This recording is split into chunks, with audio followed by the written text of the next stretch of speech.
Channel Yayasan Bangun Pemuda Indonesia kembali mempersembahkan sejarah kerajaan-kerajaan besar di Nusantara. Kali ini tentang sejarah kerajaan Mataram kuno. Sejarah kerajaan Mataram, masa kejayaan dan peninggalannya. Kerajaan Mataram adalah salah satu kerajaan di Indonesia yang bercorak Hindu-Buddha. Sejarah kerajaan Mataram bermula dari pendirian kerajaannya di abad ke-8 Masehi. Menurut Arojak dan Rahmat, dalam kehidupan sosial ekonomi, masyarakat kerajaan Mataram kuno abad 9 hingga 10 Masehi. Tentang kajian berdasarkan prasasti dan relief menyebutkan bahwa kerajaan Mataram termasuk sebagai kerajaan Hindu-Buddha terbesar yang meninggalkan berbagai peninggalan sejarah.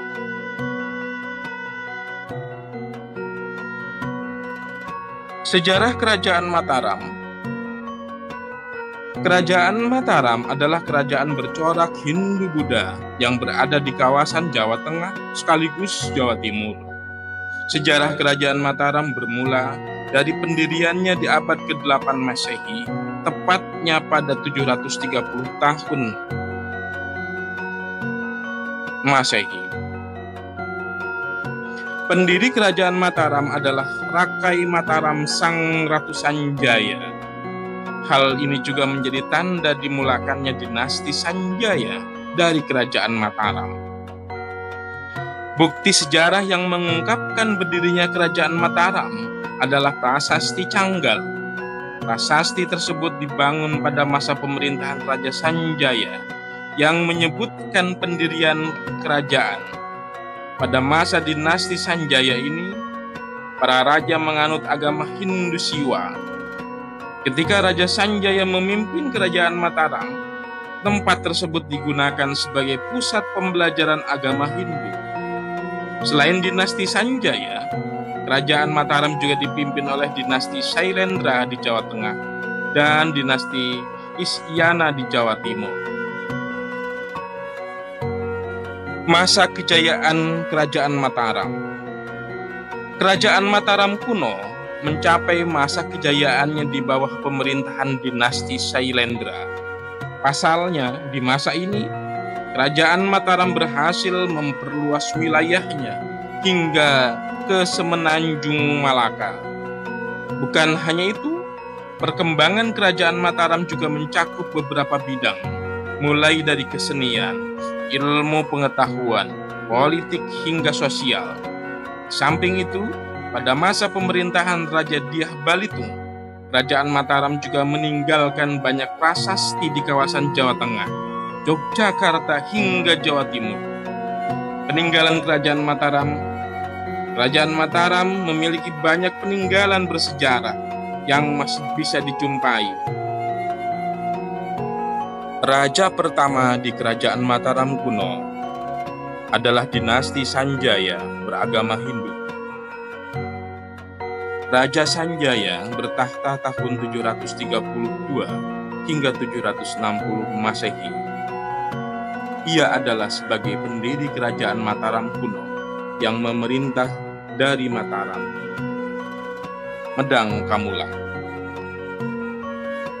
Rakai Panangkaran tahun 760 hingga 780 Masehi, putra Sanjaya yang memindahkan pusat pemerintahan ke Jawa Tengah bagian selatan. Rakai Panunggalan atau Dharmatungga tahun 780 hingga 800 Masehi. Ia adalah putra Rakai Panangkaran yang berhasil membangun kembali Candi Prambanan. Selanjutnya Rakai Warak atau Indra Sailendra tahun 800 hingga 820 Masehi. Ia adalah menantu Rakai Panangkaran yang membangun Candi Borobudur. Rakai Garung atau Samaratungga tahun 820 hingga 840 Masehi. dari jalur saudara. Rakai Warak yang membangun Candi Mendut dan Candi Pawon. Selanjutnya dinasti Sailendra saat beragama Buddha.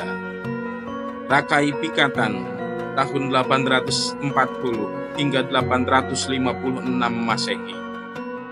Ia adalah menantu Rakai Garung yang berhasil menyatukan kembali kedua dinasti. Selanjutnya Rakai Kayuwangi 856 hingga 882 Masehi. Ia adalah putra Rakai Pikatan yang membangun Candi Lumbung dan Candi Ngabean. Selanjutnya Rakai Watukura Dyah Balitung bertahta tahun 882 hingga 898 Masehi. Ia sebagai putra Rakai Kayuwangi yang memimpin kerajaan Mataram kuno mencapai masa kejayaan. Selanjutnya dinasti Isyana Hindu. Empu Sinduk tahun 929 hingga 947 Masehi.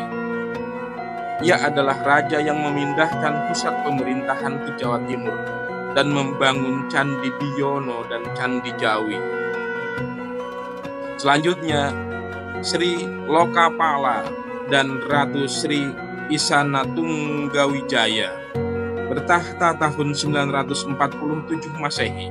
Ia adalah anak dan menantu Empu Sinduk. Selanjutnya Makutawang Sadardana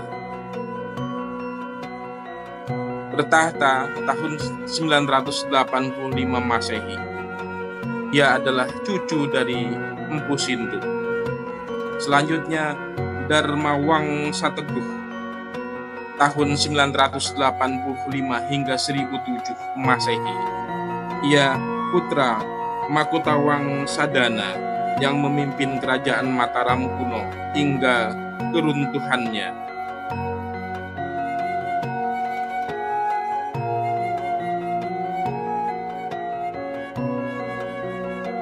Peninggalan Kerajaan Mataram kuno. 1. Candi Prambanan.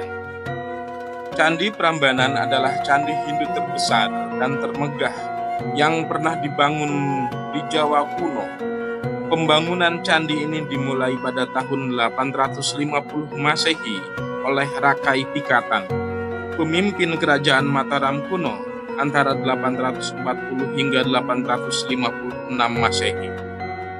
Rakai Pikatan mengawasi langsung pembuatan konstruksi dan desain pencandian Loro Jonggrang, candi utama di Prambanan.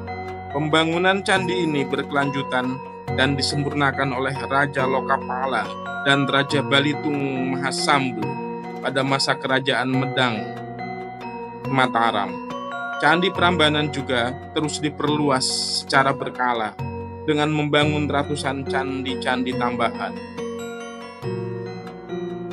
Candi yang kedua adalah Candi Borobudur. Candi Borobudur adalah salah satu peninggalan monumental kerajaan Mataram kuno yang mencerminkan keagungan dan kejayaan dinasti Sailendra. Candi ini dibangun pada abad ke-8 dan diresmikan oleh Raja Samaratungga. Candi Borobudur merupakan monumen Buddha terbesar di dunia dengan panjang 121,66 meter, lebar 121,38 meter, dan tinggi 35,40 meter. Bentuk candi seperti punden berundak, yang semakin ke atas semakin mengecil, dengan stupa utama yang berada di puncak candi. Peninggalan ketiga adalah Candi Mendut. Candi Mendut adalah peninggalan dari kerajaan Mataram kuno yang diperkirakan dibangun pada abad ke-9 Masehi, sekitar tahun 824 Masehi, pada masa pemerintahan Raja Indra dan dinasti Sailendra. Prasasti Karangtengah yang bertuliskan 824 Masehi menyebutkan bahwa Raja Indra bersama putrinya mendirikan sebuah bangunan suci bernama Srimad Penuwana yang artinya hutan bambu. Ahli arkeologi Belanda J.G. de Casparis mengaitkan kata Penuwana dengan Candi Mendut. Peninggalan selanjutnya adalah Candi Sewu. Candi Sewu yang merupakan salah satu peninggalan kerajaan Mataram kuno diperkirakan dibangun pada abad ke-8 Masehi. Pembangunan candi ini dimulai oleh Pakai Panangkaran, Raja Mataram kuno yang memerintah tahun 746 hingga 784 dan dilanjutkan oleh Rakai Pikatan, seorang pangeran dari dinasti Sanjaya. Candi Sewu kemudian diselesaikan pada masa dinasti Sanjaya. Peninggalan selanjutnya adalah Candi Pawon. Sejarah Candi Pawon berkaitan dengan penguasa di kerajaan Mataram kuno. Menurut ahli filologi asal Belanda dan peneliti prasasti Mataram kuno, J.G. de Casparis, Candi Pawon adalah tempat menyimpan abu jasad Raja Indra tahun 782 hingga 812 Masehi, penguasa dari Wangsa Sailendra. Peninggalan selanjutnya adalah Prasasti Canggal. Prasasti Canggal adalah prasasti peninggalan kerajaan Mataram kuno yang berangka tahun 654 Saka, sekitar 732 tahun Masehi. Prasasti ini ditulis dengan huruf Pallawa dan bahasa Sanskerta. Prasasti Canggal ditemukan pada tahun 1879 di Gunung Wukir, Desa Canggal, Kecamatan Salam, Magelang, Jawa Tengah. Saat ditemukan prasasti ini terbelah menjadi dua bagian. Pecahan pertama ditemukan di halaman Candi Gunung Wukir, sedangkan pecahan terbesar ditemukan di Desa Canggal. Setelah ditemukan dan disatukan, prasasti ini kini disimpan di Museum Nasional di Jakarta.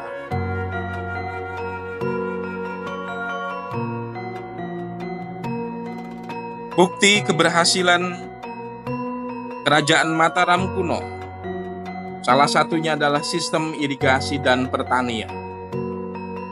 Kerajaan Mataram kuno memiliki sistem irigasi yang maju, terutama di daerah dataran tinggi seperti Dieng. Sistem ini mendukung pertanian dan kemakmuran ekonomi kerajaan. Berikut peninggalan Mataram kuno yang mendukung pertanian pada saat itu. Mataram kuno dikenal memiliki sistem irigasi yang canggih untuk mengairi lahan pertanian. Mereka membangun kanal-kanal dan saluran air yang dirancang dengan baik untuk mengalirkan air dari sungai atau sumber air ke lahan pertanian. Sistem sawah tanggul menjadi ciri khas pertanian Mataram kuno. Sawah-sawah yang dibatasi oleh tanggul-tanggul tertentu menciptakan sistem pengelolaan air yang efisien. Tanggul-tanggul ini juga berfungsi sebagai pembatas lahan dan pengaturan aliran air. Mataram kuno telah mengadopsi teknik penanaman basah, yaitu budidaya padi dengan menggenangi sawah. Sistem ini memanfaatkan air secara optimal dan menciptakan kondisi ideal bagi pertumbuhan padi. Pada masa itu, masyarakat Mataram kuno memiliki pengetahuan dalam mengembangkan varietas tanaman yang cocok dengan kondisi iklim dan tanah setempat. Ini termasuk pemilihan varietas padi yang tahan terhadap penyakit dan terdapat memberikan hasil yang baik. Selain pertanian padi, Mataram kuno juga terlibat dalam perkebunan. Mereka mengembangkan berbagai jenis tanaman seperti buah-buahan, rempah-rempah, dan tanaman bernilai ekonomi tinggi lainnya.